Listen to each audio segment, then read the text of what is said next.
2017 ஆங்கில புத்தாண்டு பிறக்கிறது. இந்த புத்தாண்டில் திருக்கணித பஞ்சாங்கப்படி முதல் 3 மாதம் சனி பகவான் தனுசு ராசியிலே இருக்கிறார். பிறகு அடுத்த 3 மாதம் பின்னோக்கி நகர்கிறார். பின்னோக்கி நகர்ந்து ஜூன் மாச முடிவில், அதாவது ஜூலை மாசத்தில் விருச்சிகத்திற்கு வருகிறார். பிறகு அக்டோபர் மாசத்தில் திரும்பவும் தனுசுக்கு வருகிறார். எனவே சனி பகவானுடைய நேர்கதி வக்கரகதி மாறி மாறி இருக்கிறது. ஜூலை மாசத்தில் ராகு கேது பெயர்ச்சி இருக்கிறது. குரு பகவானுடைய பெயர்ச்சி செப்டம்பர் மாதத்தில் இருக்கிறது. எனவே இந்த அடிப்படையில் திருக்கணித பஞ்சாங்கத்தினுடைய அடிப்படையில் நாங்கள் பலன்களை சொல்லுகிறோம். இந்த முதல் 6 மாதம் சனி பகவான் தனுசு ராசியிலே இருக்கிறார். அந்த முதல் 6 மாதத்திலும் கூட முதல் 3 மாதம் நேராக செல்லுகிறார். அடுத்த 3 மாதம் பின்னோக்கி வருகிறார். எனவே இந்த முதல் 3 மாதத்தில் சனி பகவானாலே அதிக நன்மைகளை பெறுகிற ராசிகள் 3: கடகம், துலாம், கும்பம். பலவிதமான நன்மைகளை அவர்கள் பெறுவார்கள். அடுத்த 3 மாதம், அதாவது ஏப்ரல், மே, ஜூன், சனி பகவானாலே கடகம், துலாம், கும்பம் தான் அதிக நன்மைகளை பெறுவார்கள். ஆனால் ஜனவரி, பிப்ரவரி, மார்ச் அளவிற்கு நன்மைகள் இருக்காது. ஜூலை, ஆகஸ்ட், செப்டம்பர் இந்த 3 மாதமும் சனி பகவானாலே நன்மைகளை பெறுகிற ராசிகள் 3. அவை மிதுனம், கன்னி, மகரம். பிறகு அக்டோபர் மாதம் தனுசு ராசிக்கு அவர் வந்து விடுகிறார். அந்த அக்டோபர், நவம்பர், டிசம்பர் இந்த 3 மாதம் அதிக நன்மைகளை பெறப்போகிற ராசிகள், சனி பகவானாலே அதிக நன்மைகளை பெறப்போகிற ராசிகள் கடகம், துலாம், கும்பம். எனவே கூட்டி கழித்து பார்த்தால் கடகம், துலாம், கும்பம் இந்த 3 ராசிகளும் சனி பகவானாலே அதிக நன்மைகளை பெறும். அதனாலே அவர்களுக்கு உத்தியோகத்தில், வியாபாரத்தில், வர்த்தகத்தில் நன்மைகள் அதிகமாக ஏற்படும். ஜூலை மாதத்திலே ராகு கேது பெயர்ச்சி வருகிறது. இப்பொழுது ராகு பகவானாலே நன்மை பெறுகிற ராசிகள் 3 ஜூன் மாதம் வரை: மீனம், துலாம், மிதுனம். மீனம், மிதுனம், துலாம் இந்த 3 ராசிகளும் ஜூன் மாதம் வரை ராகு பகவானாலே நன்மைகளை பெறுகிறது. ஜூலை மாதத்திலிருந்து கடைசி மாசம் வரை, டிசம்பர் வரை ராகு பகவானாலே நன்மை பெறுகிற ராசிகள் 3. அவை ரிஷபம், கன்னி, பிறகு கும்பம். ரிஷபம், கன்னி, கும்பம் இந்த 3 ராசிகளும் ராகு பகவானாலே ஜூலை மாதத்திலிருந்து டிசம்பர் மாதம் வரை நன்மைகளை பெறுகிறது. கேது பகவான் பல உதவிகளை இந்த ஜூலை மாதம் வரை சில ராசிகளுக்கு செய்வார். மேஷத்திற்கு உதவி செய்கிறார், தனுசுக்கு உதவி செய்கிறார், கன்னிக்கு உதவி செய்கிறார், விருச்சிகத்துக்கு உதவி செய்கிறார்.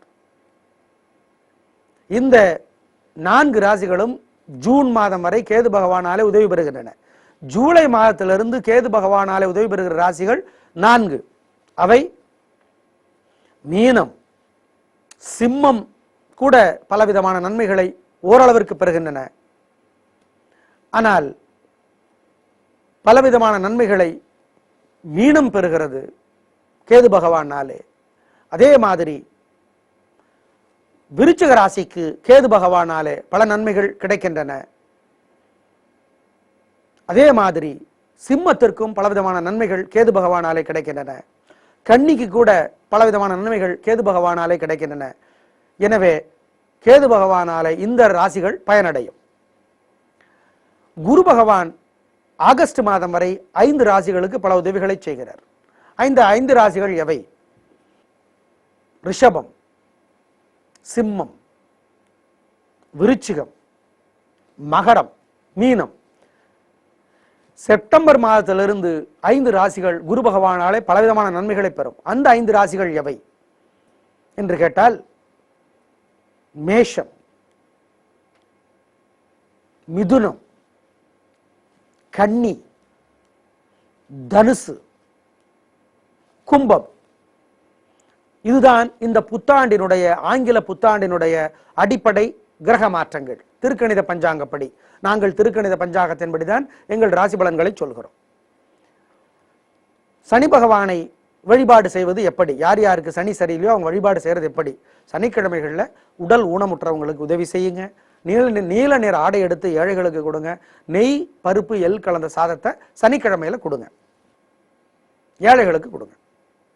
குரு பகவானை எப்படி பிரீதி செய்வது, பரிகாரம் செய்வது? வியாழக்கிழமைகள்ல ஏழைகளுக்கு சுண்டலை வேக வைத்து கொடுங்க, மஞ்சளர ஆடை எடுத்து கொடுங்க, நெய் தீபம் ஏத்துங்க கோயில்ல. ராகுவுக்கு சனிக்கிழமையில உளுந்து வடை செய்து ஏழைகளுக்கு கொடுங்க, கருப்பு நிற ஆடை எடுத்து ஏழைகளுக்கு கொடுங்க. சனிக்கிழமையில அம்மன் கோயில்ல நெய் தீபம் போடுங்க. கேது பகவானுக்கு எப்படி பரிகாரம் செய்வது?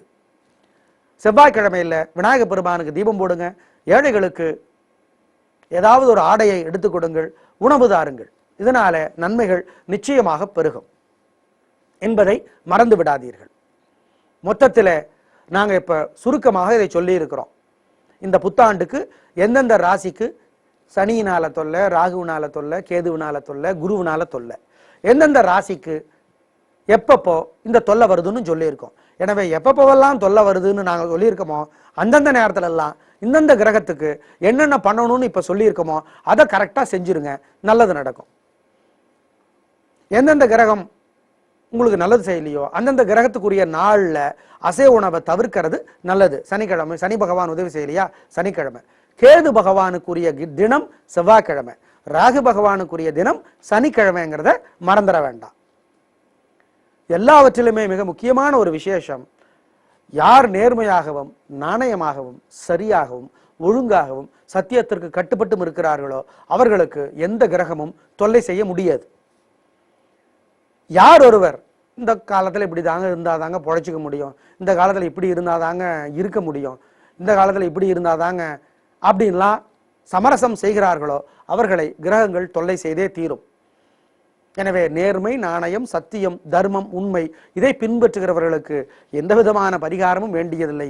கிரகங்கள் போட்டி போட்டுக்கொண்டு அவர்களுக்கு காத்து நிற்கும். அவர்கள் தொல்லைகள் அவர்களுக்கு வந்தாலும் அதன் மூலமாக ஜெயிப்பார்கள்.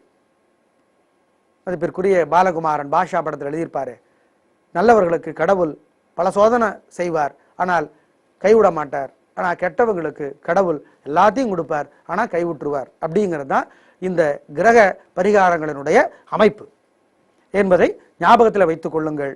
2017 என்ன உங்களுக்கு தரப்போகிறது என்பதை சொல்ல இருக்கிறோம். எங்களுடைய கணிப்புகள் திருக்கணித பஞ்சாங்கப்படி அமைக்கப்பட்டிருக்கிறது. கன்னிராசிக்கார நேயர்களே, ஜனவரி, பிப்ரவரி, மார்ச் முதல் 3 மாதம் சனி பகவானோட தொல்லை இருக்கும். அம்மாவுக்கு பிரச்சனை இருக்கு, வீடு பூமி சம்பந்தப்பட்ட சிக்கல் இருக்கு, சொத்து சுகம் சம்பந்தப்பட்ட வம்பு இருக்கு, வரும். நீங்க பேச்சு சாமர்த்தியமானாலும் எப்படியாவது சமாளிச்சு ஜெயிப்பீங்க, ஆனாலும் வரும். எனவே முதல் 3 மாசம், அப்புறம் அதுக்கு அடுத்த 3 மாசம் ஏப்ரல், மே, ஜூன், இந்த 3 மாசம் தொல்லைகள் குறையும், ஆனாலும் இருக்கும். எனவே முதல் 6 மாசம் சனிக்கிழமையில சனி பகவான முறையா நெய்தீபம் ஏற்றி வழிபடுங்க. ஏழைகளுக்கு நீல நிற ஆடை எடுத்து கொடுங்கள்.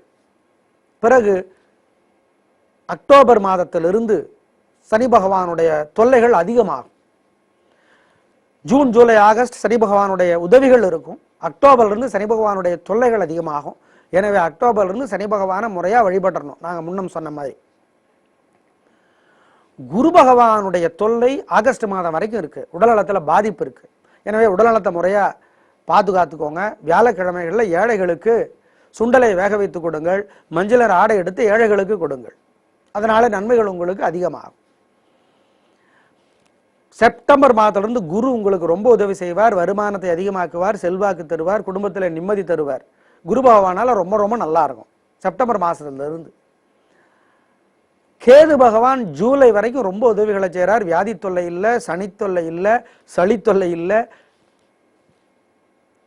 கடன் தொல்லை இல்லை, எதிரி தொல்லை இல்லை. கேது பகவான் ஜூலை வரைக்கும் உதவி செய்கிறார். ஆகஸ்ட்ல இருந்து ராகு ரொம்ப ரொம்ப உதவி செய்வார். வருமானத்தை சிறக்க வைப்பார், வருமானத்தை அதிகப்படுத்துவார், தொழிலை அபிவிருத்தி செய்வார், உத்தியோகம் வியாபாரம் ரொம்ப நல்லா இருக்கும். ஆக மொத்தத்துல முதல் 6 மாசம் கேது உதவி செய்கிறார், அடுத்த 6 மாசம் ராகு உதவி செய்கிறார். எனவே முதல் 6 மாதம் ராகுக்கு தீபம் போட்டுருங்க. சனிக்கிழமையில் உளுந்து வடை செய்து ஏழைகளுக்கு கொடுங்க. அடுத்த 6 மாதம் ஏழைகளுக்கு செவ்வாய்க்கிழமையில் பொருளுதவி செய்யுங்க. மொத்தத்தில் ராகு கேது யாராவது ஒருவர் உங்களுக்கு இந்த வருடம் முழுக்க உதவி செய்து கொண்டே இருக்கிறார். குரு பகவான் செப்டம்பர்ல இருந்து உதவி செய்கிறார். மொத்தத்தில் பல நன்மைகளை நீங்கள் அடைய இருக்கிறீர்கள். சனி பகவானுடைய தொல்லை ஏன்னா இந்த வருடம் முழுக்கவே இருக்கும். முதல் 3 மாதம் இருக்கும், அதுக்கு அடுத்த 3 மாதம் இருக்கும், நடுவில் ஒரு 3 மாதம் இருக்காது. 9 மாதங்கள் சனி பகவான் தொல்லை தருவதனால சனிக்கிழமையில சனி பகவானை முறையாக வழிபட்டுருங்க. இருந்தாலும் அந்த சனி பகவானுடைய தொல்லையும் மீறி ராகு கேது உதவி செய்கிறார்கள், குரு உதவி செய்கிறார். நன்மைகள் அதிகமாகும். நல்ல வருடமாக கட்டாயம் இருக்கும். 100க்கு 80 மதிப்பெண்களை இந்த புத்தாண்டு வழங்குகிறது. நன்றி, வணக்கம்.